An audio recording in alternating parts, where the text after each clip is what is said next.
Mukhang ayaw talagang magpaiwan ni KD sa Western eh. Gusto pang makigulo ngayon sa Eastern. Hindi mo rin masasabi na mag-i-stay kasi talaga to ng matagal sa Houston Rockets. Lalo na sa mga issue niya sa locker room.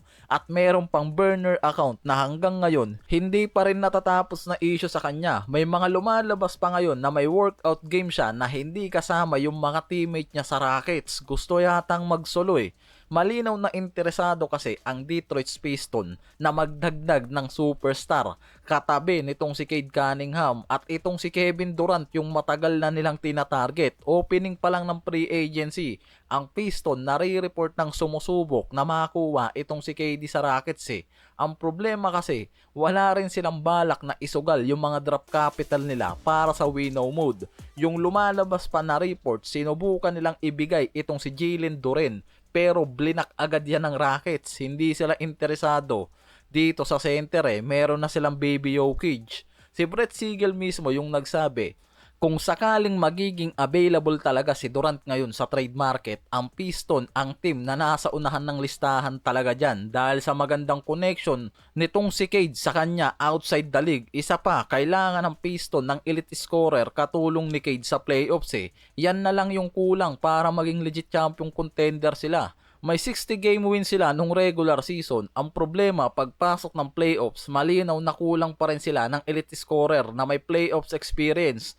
Kaya nga nalaglag yung mga to agad eh. Yung GM nila naniniwalang si KD yung final piece dahil may champion experience at pagiging elite superstar to pangbawas sa pressure kay KD. Ang problema, hanggang ngayon wala pa ring malinaw na desisyon itong si KD kung mag-i-stay siya o hanap rin ng team sa free agency. At possible kasi etong Houston Rockets may plano rin sa kanya eh.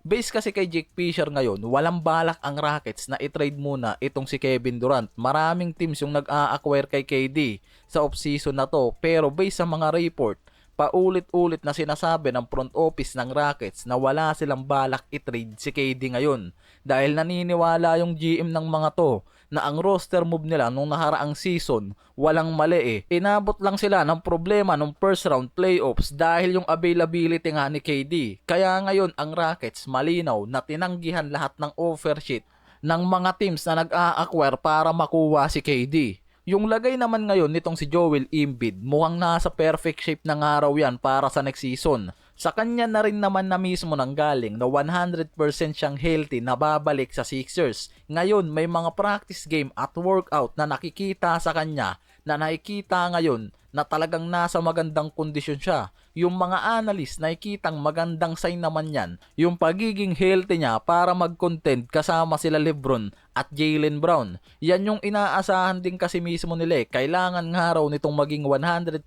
healthy para sa championship window. May LeBron, Jaylen Brown sa lineup nila kaya inaasahan na lang yung kondisyon niya na maging maayos. Si KCP official na rin nakasign sa kanila at sa regular roster nila. Si Nick Nurse ngayon nire-ready na si LeBron sa bagong role niya.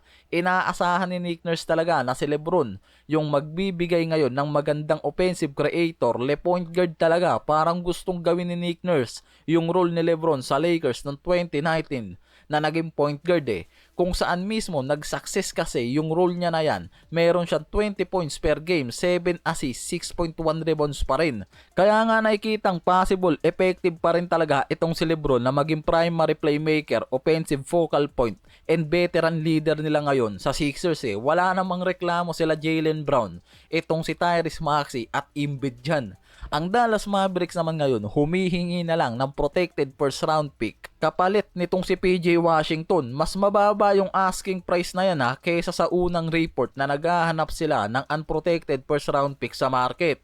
Ang problema, ang Lakers limited ang trade asset ngayon. Isang first round pick swap na lang, 3 second round picks ang natitira sa mga to. Meron silang Jared Vanderbilt, Dalton Knecht at iba pa na pwede nilang gamiting trade asset eh. Ang problema, mukhang hindi rin sapat sa ibang mga teams eh. Sa report mismo ni Sean Deveney, si Luka mismo ang gustong makasama pa ulit si PJ Washington sa Lakers. Lalo't kailangan nila ngayon ng elite wing forward. Ayan na lang rin kasi yung nakikitang kulang sa roster nila eh.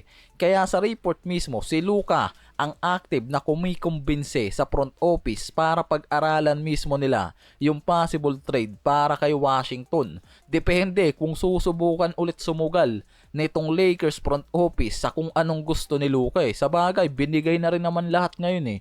May reason din naman ang Dallas bakit hindi nila minamadali nga raw yung trade kay Washington. Kasi kung may magandang offer, ibibigay nila yan, lalo na kung may protected first round pick na mismong hinahanap nila. Pero kung wala nga raw magandang return, possible mag-stay na lang yan sa Dallas eh. Nasa ilalim pa yung contract niya hanggang 2029, nasa 22 million per year. Kaya wala silang pressure kung ititrade agad si Washington o pananatilihin na lang kung walang magandang return. Mahina kasi ang leverage ng Lakers sa ngayon. Alam yan ng buong NBA na naghahanap ang Lakers ng starting forward sa market. Ang problema, wala na silang makuha. Si Kuminga parang palos pa, sobrang laki ng dinidemand sa market. Wala silang sapat na trade package, lalo na draft picks. Yan mismo yung nagpapahirap sa Lakers na mismong kailangan nga ng ibang teams eh.